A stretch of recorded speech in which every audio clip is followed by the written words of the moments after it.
Okay guys, welcome back. Here's a video of a lift in the garage. It's up there.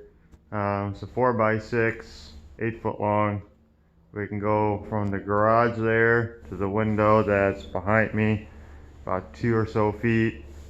It's a 2,000 pound rated Harbor Freight winch. I know it's not a hoisting winch, but like I said, I don't ever do anything I'm always crazy how I do stuff, but it was free. It works. It's got 3 pieces all thread that go through. They're 3/8 of an inch.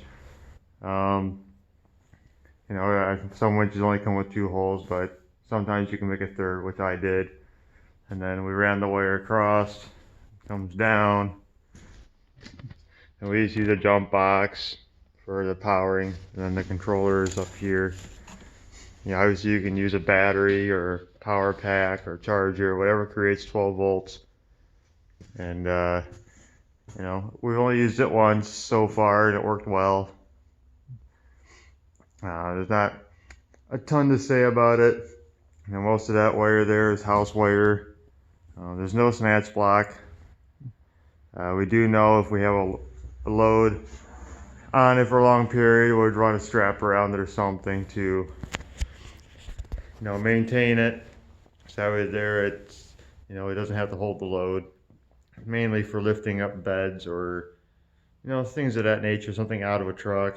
We're not using it to lift the engine. We have an engine hoist or engine stand and cherry picker and all that fun stuff. But it's for those days when you're by yourself. My brother we had brought a snowblower attachment back, and he's like, well, let's try this thing out and see how well it does, and ended up doing what he needed. Our ceiling joists are 2x8s. They're rough cut hardwood. Came with the house. So I just made sure I had a bunch of joists going all the way across. So, when we pick up a couple 100 pounds, I don't want my ceiling landing on my head. So it'll be worth the investment as time goes on. There's really no other thing else I'm going to do with it. It's pretty much all we need it to do. You can use those wireless ones now too. Obviously you do this stuff, it's at your own risk or however you set stuff up. This is how I did it. Take into consideration what I use it for.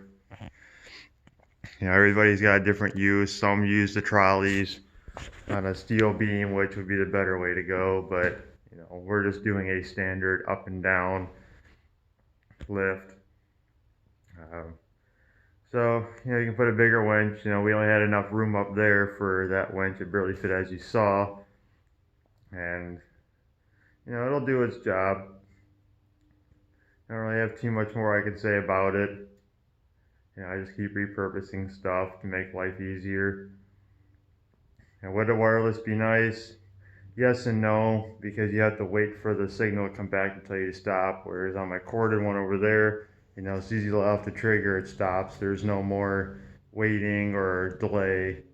Because, I don't like that. But, different application, it might help. But when you're trying to set a bed down or something on a truck, you don't want to sit there and wait for it to stop, because that could be too late depending on what you're doing. But that's just how I go about it. Can you convert a wireless into a wire?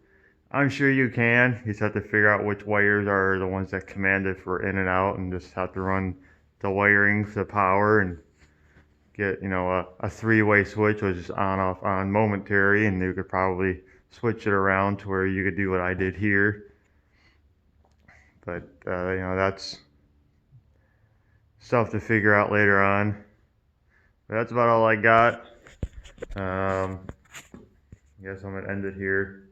So it's gonna be a short video. Only so much to say about it. So see you in the next one. Thanks for watching.